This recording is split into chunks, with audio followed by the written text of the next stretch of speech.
You know what time it is. It is tea time. Hello. Did you miss us? We missed you.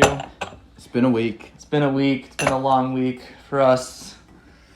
So busy, have not changed my clothes. Yeah, same.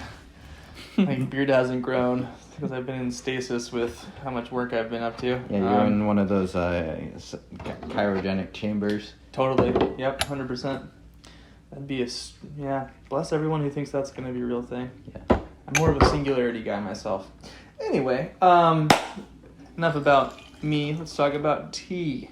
Yeah. James. So we have some, what are we, 425? Some right. 2003 Changtai Yiwu raw Pu'erh that has been stored so far away in Washington State in Wenatchee, which is, frankly, a very different environment than Seattle. Right. But is unique in the sense that obviously it's pretty far from places where Pu'erh is normally stored. Washington State and kind of all of the kind of western range that has Cascades kind of has two different, really dramatically different climates.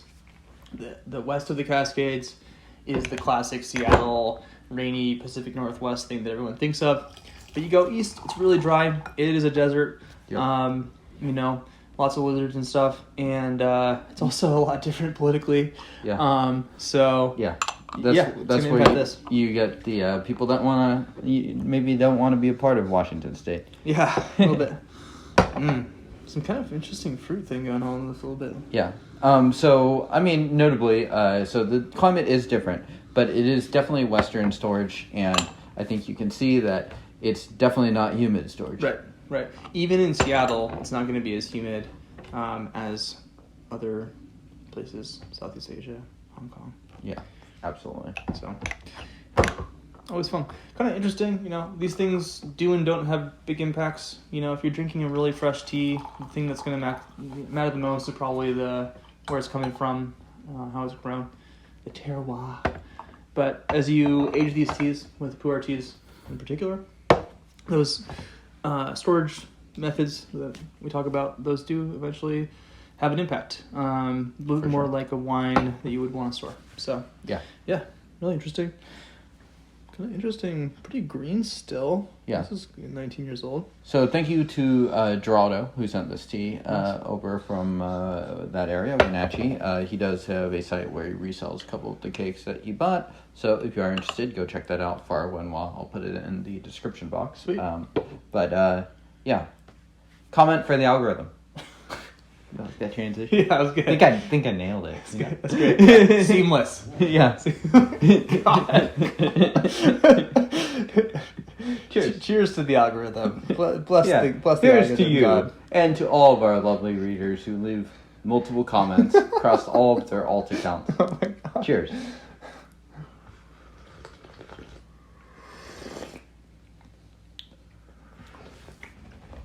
Oh man. Yeah. So surprisingly sweet. The nose on these is such a classic, especially something like this, a little greener, raw Pu'erh flavor. Don't expect the kind of saccharine sweetness that you get from these Yiwu teas, and then you taste it, and it's just quite different. Right. I can tell this one's going to get a little bitter, or probably.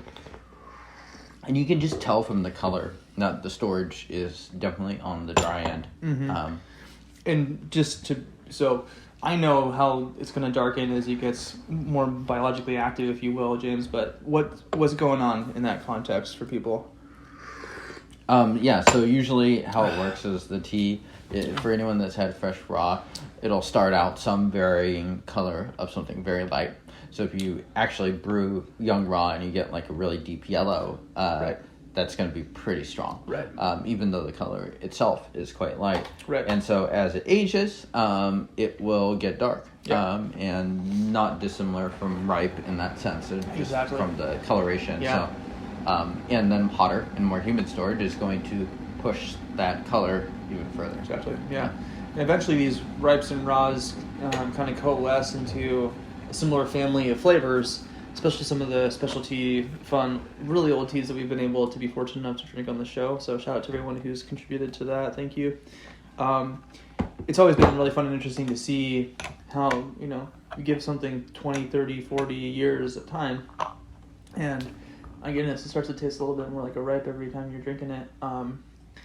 Or an aged tea, and ripe also gets that age characteristic, rather. Right. Because ripe itself is a very distinctive flavor profile. It's missaid a little bit, but... Right. And of course it can vary. Right. Part of that might predicate it on having like more traditional storage will move a little bit faster towards that goal. I have a hard time thinking that Wenatchee storage, even if you gave it 100 years, would ever end up exactly like Totally. that. Yeah, I agree. Yeah, it's still really green, frankly. Yeah. And then just the leaves themselves. You know, the cup is kind of a nice orange hue at this point. Yeah.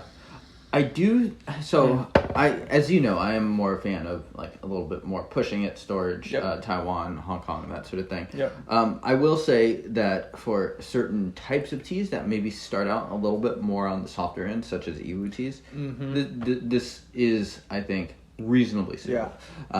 Yeah. How are you finding this? Do you like this? Yeah, quite a bit. Getting a bit bolder now, definitely. You know, it's interesting because these teas are really quite flavorful and strong, potent, but not quite as viscous even as last episode in terms of the texture. Really pleasant. I love the complexity of these teas. And these Yiwu teas tend not to be too overbearing either. This does have enough age to help with that. Although, like you were saying, with such a dry place to be stored, with a softer tea like this, you're going to be able to eke out a bit of a cleaner, nicer flavor overall, I think. Right.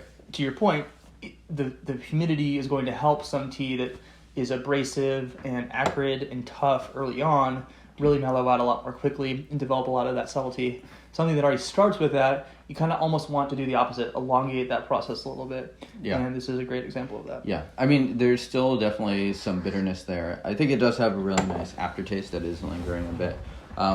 Yeah. Certainly going to be wildly different from Taiwanese storage or something. Yeah, 100%. Something fruity in there. And then, yeah, I'm getting a hint of bitterness, but nothing like too strong. Mom test? Probably not. What do you think? I don't think so. That green Pu'erh flavor that is still coming out of something this old, frankly, which is interesting, I think is just a little bit tough for people to get into. Right. And as you become a tea weirdo, like you folks, thank you, you probably start to enjoy those flavor profiles quite a bit. But for someone who's just like, I've never had loose leaf tea, I don't know what this little contraption is that you're doing, what the heck is going on, this isn't going to be... I wouldn't start here. Stick to oolong. Noob. Shade oolong. To the oolong. Roasted? Like a slightly roasted dong ding oolong, or like an Alishan mountain. Like, yeah, those are very safe so choices. Easy. Yeah. Silver needle, something just simple. This is something you graduate to. Yeah, you gotta hang with the big dogs to be drinking some. Big dog. What happened? I don't know. You giving some good life advice. You just sorry. undercut yourself, man. I know. What was I? You just did a disservice. Stupid. Here What we is go. happening? Comment below if you know what is happening. Yeah. Thank you. Help me. Cheers. Cheers.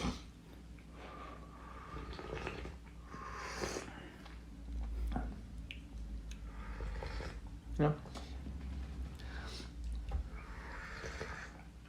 Do you think that the viscosity of this is impacted by the dry storage? I think so. Yeah. I think it thins out a little bit. Yeah, it's interesting. I'm noticing that. I'm surprised because it's so flavorful. I'm sort of surprised by how thin it is. Not in a bad way, just texturally. I expect more. Yeah. It's also possible. The other possibility is that rehydrating it, which I did not do, could, if storing it in something like this bad boy over here, in some decent humidity, could kind of juice it back up. Yeah. Give it a little bit of steroids to steroids. Right in the. Those are illegal.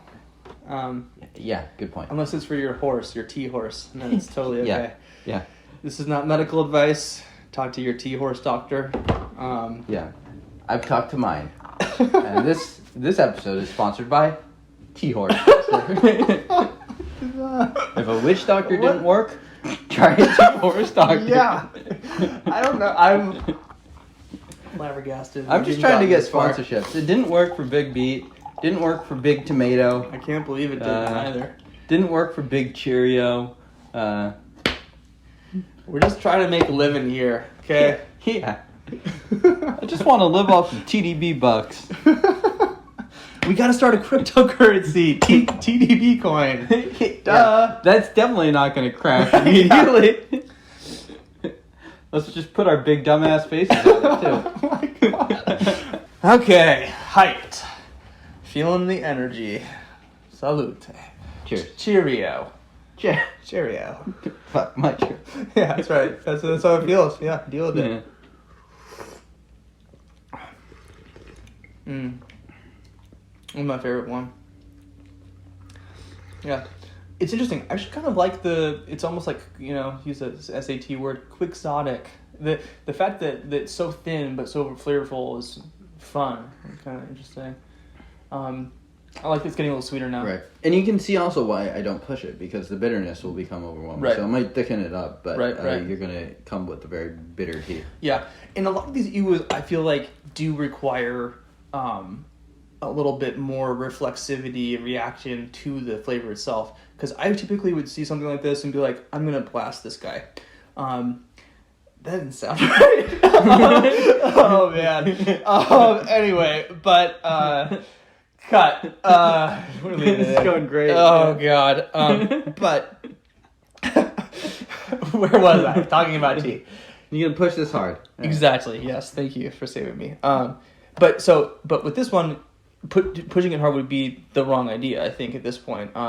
Eventually, as it starts to brew out a little bit more, but I could tell just from the first steeping it was going to get a little bit more bitter. Yeah. And some of these teas you can tell they're strong, but they're just so sweet. They're going to stay sweet. So it's interesting. I feel like I'm actually tasting the storage in this a lot more than I would other teas at this age. Mm-hmm. I mean, especially for something with pretty dry storage too, that tends to be pretty neutral. Mm-hmm. I would say biologically too. I mean, like, it's always hard to do these comparisons, but like, if you told me to guess the age of this tea, I'd probably guess something more in the 7 to 10 years range, rather than 19. Right. Yeah, I totally agree.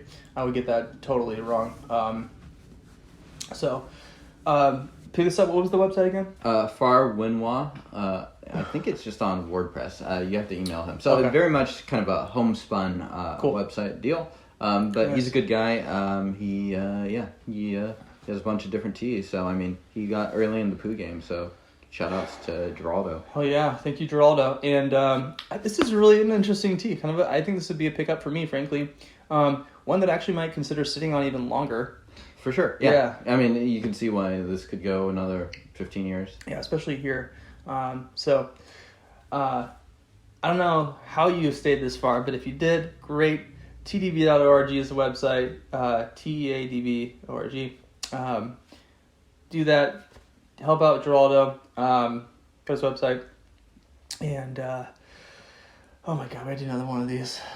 Good luck. We'll see you next week. You poor, poor soul. Until then. Peace!